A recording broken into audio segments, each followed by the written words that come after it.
Yaxın əyləşin dostlar, diqqətlə qulaq asın mənə. Ümumiyyətlə bu gün gündəmdə olan xidmətdə verilən 13-14-cü maaşdan onu demək istəyirəm ki, və hər biriniz bilirsiniz ki, bu gün güc strukturlarında idmana daha önəm verilir.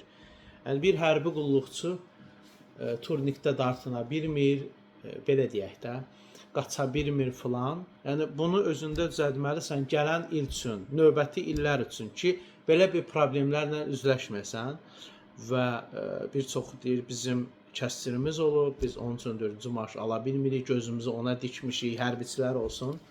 Və bildirmək istəyirəm ki, ümumiyyətlə aidiyyatı üzrə Müdafiə Nazirliyindən də mən çox xahiş edirəm ki, güzəştə getsinlər.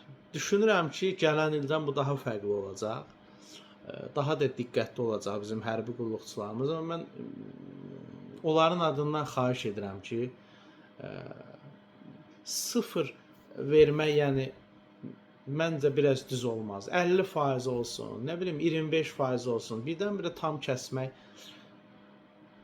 demirəm düzgün deyil, amma yaxşı olmazdı. Mən xahiş edirəm ki, daha humanist yanaşaq bu məsələyə, çox xahiş edirəm.